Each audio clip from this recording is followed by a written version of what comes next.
मुखे वारणेन्द्रं नखे चार्धचन्द्रं मुखे पूर्णचन्द्रं कृपासान्द्रनेत्रं कृतस्तुत्युपेन्द्रं पदाब्जाननेन्द्रं भजामोस्ततन्द्रं कथङ्कारमेतं कृतस्तुत्युपेन्द्रं पदाब्जाननेन्द्रं भजामोस्ततन्द्रं कथङ्कारमेतम् नमामो भृगङ्गातरङ्गाङ्गसङ्गं सशृङ्गारमोङ्कारपादोजभृङ्गं शिवोत्सङ्गसङ्गं शिवस्यान्तरङ्गं किरातिगणोल्लासिवल्लीभुजङ्गम् किरातिगणोल्लासिवल्लीभुजङ्गम्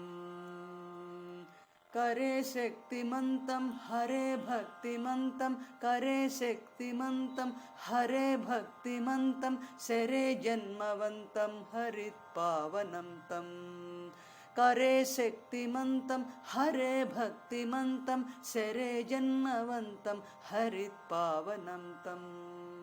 उदारेवनं तं सदारं वसन्तं सदोङ्कारमन्तर्भजामो गुहन्तम् सदोङ्कारमन्तर्भजामो गुहन्तम् शरच्चन्द्रषट्कस्फुरद्वक्त्रबिम्बं प्रभामण्डलस्थम् रुचाधूतमित्रं कृपासीतनेत्रं भजमः सदा देवसेनाकळत्रं भजमः सदा देवसेनाकळत्रम् विधे स्वागतं किं हरे मङ्गलं विधे स्वागतं किं हरे मङ्गलं किं सखेदानुषङ्गं कृतो दृश्यतेऽङ्गम् क्व वैरी समानीयतां मे शताङ्गं कृदैवं वदन्तं भजामो गुहन्तम् क्व सूरः क्व वातारकः सिंहवक्त्रः क्व वेत्यत्तः सप्रभिन्नाण्डभित्ति हठान्नीलकण्ठेन्द्रकण्ठाधिरूढं भजामो मुदा रक्षितारं कुमारम् भजामो मुदा रक्षितारं कुमारम् भवद्गर्भदा सर्भकान्दीनबन्धो ह्यवप्रेमयुक्तान् हि न क्षिप्रमंहः न चेत्तेऽपकीर्तिः अतः स्वामिनं स्वं भजामो धुनीमो भवामोऽद्य भक्ताः द्विषड्बाहुदण्डं द्विषड्चारुगण्डं द्विषट्कर्णषण्डं त्रिषण्णोत्रतुण्डं हतक्रौञ्चगोत्रं धृतब्रह्मसूत्रं भवप्रीतिपात्रं भजामः सुगात्रम् भवप्रीतिपात्रं भजामः सुगात्रम् प्रसीद प्रसीद प्रभो तारकार्य प्रसीद प्रसीद भवामो निरीहाः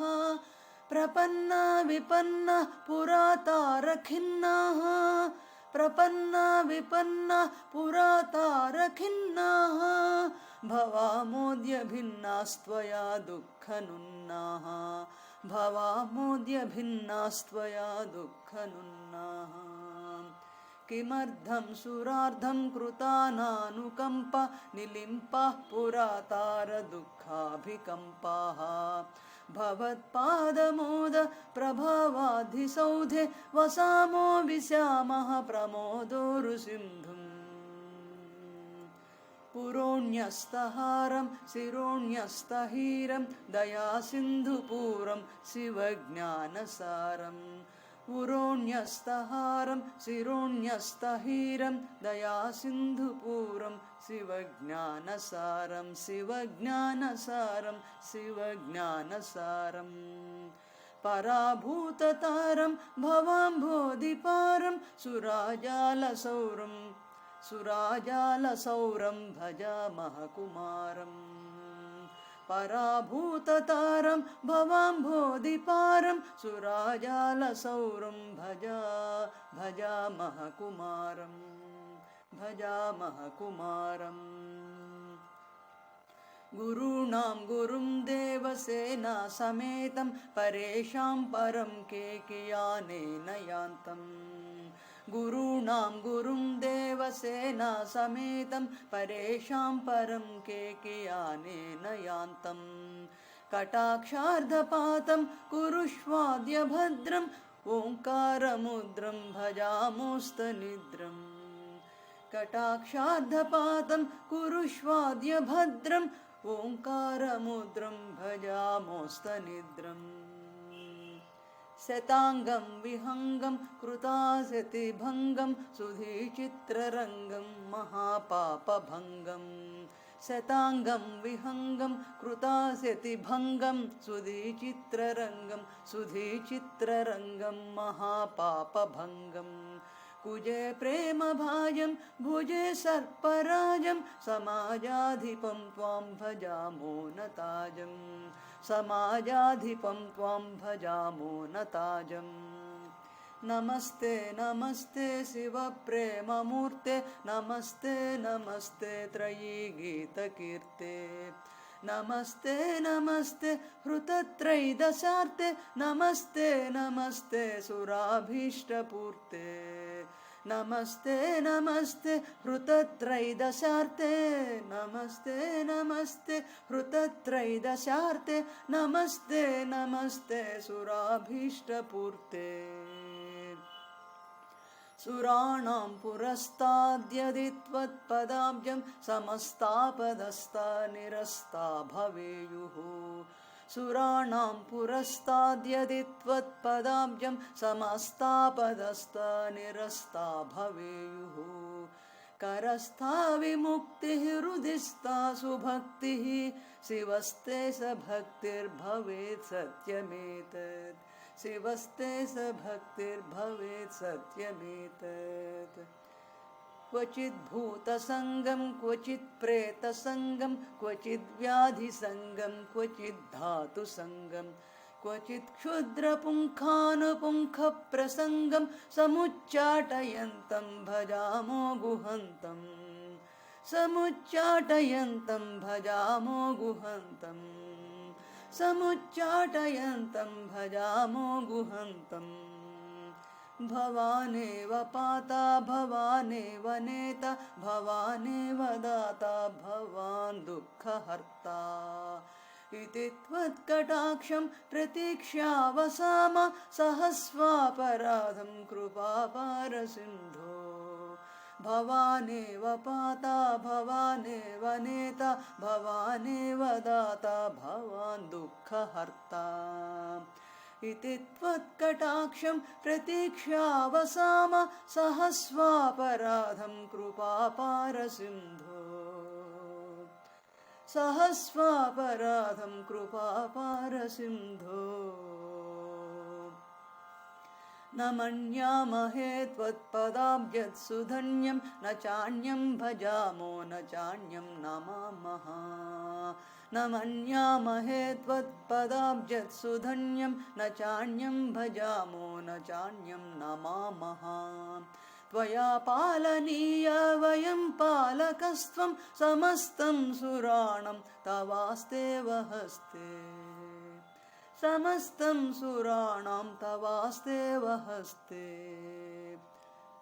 त्वमेवास्य कर्ता त्वमेवास्य धर्ता त्वमेवास्य भर्ता त्वदन्यं नयामः भवाम्भोधिमग्न दयाम्भोनिधे नः समुद्धर्तुमर्हस्य तोऽप्यर्हणीयः समुद्धर्तुमर्हस्य तोऽप्यर्हणीयः समुद्धर्तुमर्हस्य तोऽप्यर्हणीयः बलारे किरीटं गृहाणाच्युतेमं गृहाणातपत्रं विधेहारजलम् बलारे किरीटं गृहाणाच्युतेमं गृहाणातपत्रं विधेहारजलम् इति प्रौढवाचं वदन्तं निवेशं जनन्या विसन्तं भजामोऽनुयामः इति प्रौढवाचं वदन्तं निवेशं जनन्या विसन्तं भजामोऽनुयामः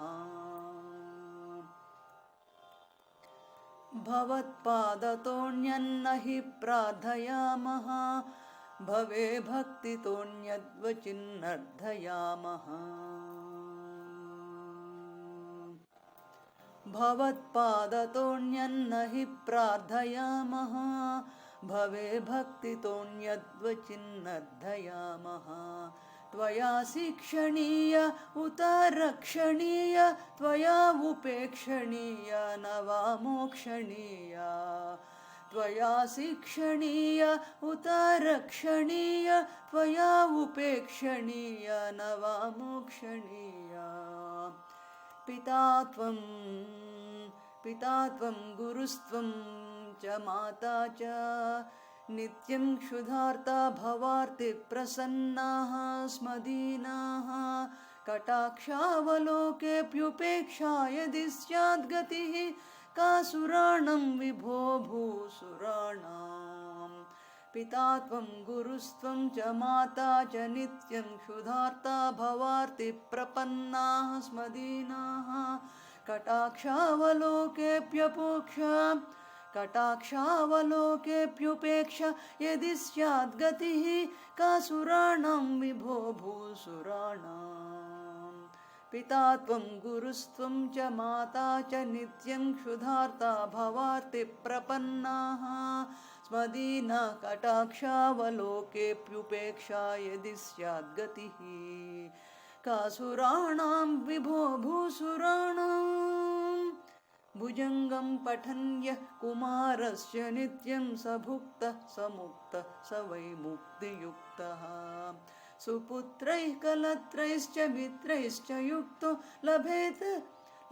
श्रियं चारुभाग्यैर्वरैश्च भुजङ्गं पठन् यः कुमारस्य नित्यं स भुक्तः स मुक्तः स वै मुक्तियुक्तः सुपुत्रैः कलत्रैश्च मित्रैश्च युक्तो लभेत् श्रियं चारुभाग्यैर्वरैश्च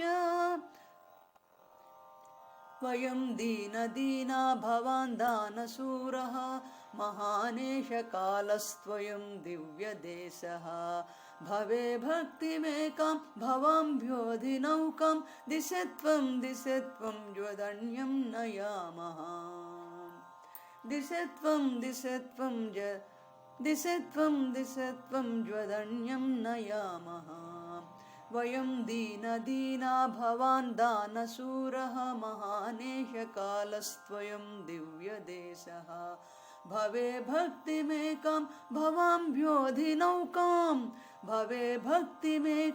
भवाम्भ्योऽधिनौकां दिशे त्वं ज्वदन्यं नयामः दिशे त्वं ज्वदन्यं नयामः भुजङ्गस्य भक्त्या शतावर्तनेन प्रसन्नो भवाद्यति दुःखेन खिन्नान् भुजङ्गस्य भक्त्या शतावर्तनेन प्रसन्नो भवाद्यति दुःखेन खिन्नान् न तान् म्लानवक्त्रान् कुरुष्वर्तिनुन्नान् सुरान् पापभिन्नान् कुरुष्व त्वमेव सुरान् पापभिन्नान् कुरुष्व त्वमेव इति श्री सुब्रह्मण्य भुजङ्गस्तोत्रं सम्पूर्णम् एतत् फलं सर्वं श्रीवल्ली देवसेना समेत श्री सुब्रह्मण्य परब्रह्म दिव्यचरणारविन्दार्पणमस्तु।